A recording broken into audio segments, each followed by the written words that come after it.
Party మారుతారని చెప్పి ప్రచారం జరుగుతుంది సార్, దీని మీద మీరు ఏమంటారు? మీదో పిచ్చి ప్రశ్న. నేను వాడిని అటు తిరుగుతుంటే వదిలి నువ్వు పార్టీ మారుతాను. ఇంకా నేను మాట్లాడే భాష నీకు తెలుగులోనే మాట్లాడుతున్నా కదా. 2 రోజుల పాటు వాళ్ళు చెప్పేది మాట తెలుగులోనే మాట్లాడుతున్నా. నిన్న కొంచెం స్పీచ్ ఇచ్చినావు, రెస్పాన్స్ ఇచ్చినావు, మెడికల్ గా అనౌన్స్ చేస్తున్నా అని చేసిండు.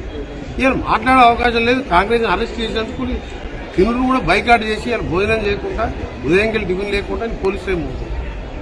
ఆయన నియంతృత్తుని, నిరుద్యోగ వృత్తిని, దళిత బంధువులు ఇయ్యనందుకు నిలదీస్తున్నా. ఎవడో పిచ్చోడు ఎవడు సోషల్ మీడియాలో పనికిరానోడు పార్టీ మారుతున్నా అని చెప్తే పార్టీ మారుతా నాకేముంది. ఇప్పుడు నిరుద్యోగ వృత్తి ఇచ్చినా, ఇల్లు కట్టించినా మాట్లాడతాను 10 నిమిషాలు అవకాశాన్ని. నేను పార్టీ ప్రతిసారి మీకు ఎప్పుడూ చెప్పిన భువనగిరిలో నా మీద ఏ కన్ను ఉంటుందో పోయేటప్పుడు అని ప్రశ్నలు మాట్లాడతాం. మేము ప్రశ్నలు అసలు రోజులతో ఏమన్నా ప్రశ్న చేయండి. ఆయన పూడకో మాటలు మాట్లాడతాం. నేను పూడకో మాట్లాడుతాను కాదు కదా. పార్టీ పరంగా ప్రోగ్రాం ఇచ్చిండు, దాన్ని అరెస్ట్ చేయాల్సిన అవసరం ఏంటి? దాన్ని ఖండిస్తున్నా అంటే పార్టీ ఎట్లా పడతారు? దాన్ని అడగొద్దు, దాన్ని స్కోరింగ్ పెట్టద్దు. మీరు నేను అభివృద్ధి మీద మాట్లాడుతున్నా. 200 కోట్లు స్పోర్ట్స్ కాంప్లెక్స్ స్టార్ట్ చేస్తే సంవత్సరం అయింది. మీరు ల్యాండ్ ప్రపోజల్ పంపండి. ఢిల్లీకి వెళ్ళి 3 లెటర్లు రాశారు. ఇప్పుడు చీఫ్ సెక్రటరీ గారికి కోపడ్డా. సీఎం గారికి చెప్పిన 10 ఎకరాలు ఇంటర్నేషనల్ స్టాండర్డ్ స్టేడియం వస్తుంది.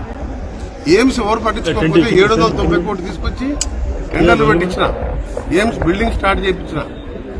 హాయ్ ఫ్రెండ్స్, మా టుడే టుమారో యూట్యూబ్ ఛానల్ చూస్తున్నందుకు చాలా థ్యాంక్స్. మరిన్ని లేటెస్ట్ వీడియోస్ కోసం వెంటనే సబ్స్క్రైబ్ చేయండి. అలాగే ఈ బెల్ ని కూడా రింగ్ చేసేయండి. మా నోటిఫికేషన్స్ అన్ని మీ మొబైల్లో వస్తాయి.